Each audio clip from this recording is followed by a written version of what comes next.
ರಾಜ್ಯ ಇಬ್ಬರು ಕುಖ್ಯಾತ ಕಳ್ಳರನ್ನ ಬಂಧಿಸುವಲ್ಲಿ ಕೋಲಾರ ನಗರ ಠಾಣೆ ಪೊಲೀಸರು ಯಶಸ್ವಿಯಾಗಿದ್ದಾರೆ. ನಗರದ ಕುರುಬರಪೇಟೆಯಲ್ಲಿ ಜನವರಿ 21ರಂದು ಉಮಾ ಎಂಬುವವರು ಬೀದಿಯಲ್ಲಿ ನಡೆದುಕೊಂಡು ಹೋಗುತ್ತಿದ್ದ ವೇಳೆ ಇಬ್ಬರು ಬೈಕ್ನಲ್ಲಿ ಬಂದು ಮಾಂಗಲ್ಯ ಸರವನ್ನ ಕಿತ್ತುಕೊಂಡು ಪರಾರಿಯಾಗಿದ್ರು. ಈ ಬಗ್ಗೆ ಕೋಲಾರ ನಗರ ಪೊಲೀಸ್ ಠಾಣೆಯಲ್ಲಿ ಪ್ರಕರಣವನ್ನ ದಾಖಲಿಸಿಕೊಂಡು ನಗರದಲ್ಲಿ 200ಕ್ಕೂ ಹೆಚ್ಚು ಸಿಸಿ ಕ್ಯಾಮೆರಾಗಳು ಮತ್ತು ಆಧುನಿಕ ತಂತ್ರಜ್ಞಾನವನ್ನ ಬಳಸಿ ಆರೋಪಿಯನ್ನ ಬಂಧಿಸುವಲ್ಲಿ ಯಶಸ್ವಿಯಾಗಿದ್ದಾರೆ.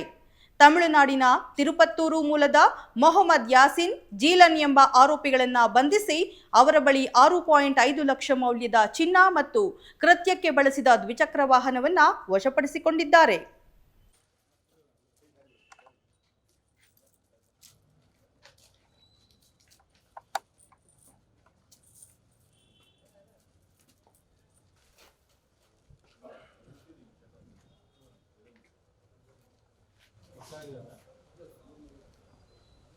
ಹೃದಯ ರೋಗ ಮತ್ತು ಹೃದಯ ಶಸ್ತ್ರಚಿಕಿತ್ಸೆ, ವ್ಯಾಸ್ಕ್ಯುಲರ್ ಶಸ್ತ್ರಚಿಕಿತ್ಸೆ, ಸಮಗ್ರ ಹೃದಯ ಆರೈಕೆ ಸೇವೆಗಳಿಗಾಗಿ ನಿಮ್ಮ ವಿಶ್ವಾಸಾರ್ಹ RL Jalappa Narayana heart centre, STUMC campus, Tamaka, Kolar.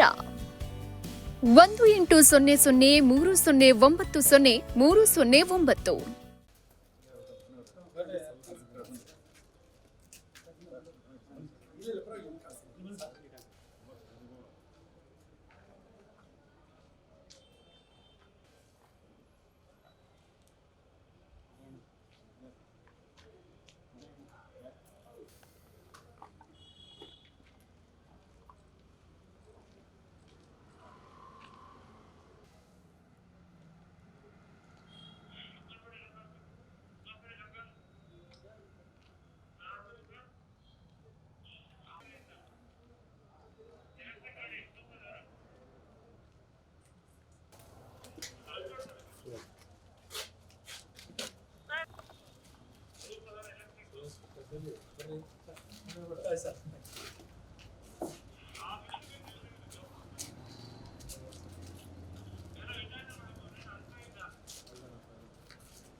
ವರ್ಷ ಸ್ಟಾರ್ಟಿಂಗ್ ಅಲ್ಲಿ ಹಿಂಗೆ ಕಂಟಿನ್ಯೂ ಆಗಲಿ.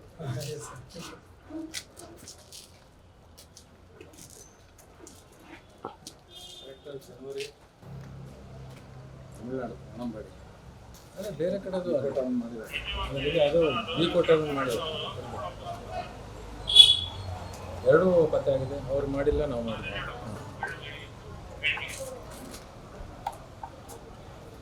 ಹಳೆದಲ್ಲ ಕೆಲಸ, ಬಟ್ ಇಲ್ಲಿಯವರಲ್ಲ, ತಮಿಳುನಾಡು.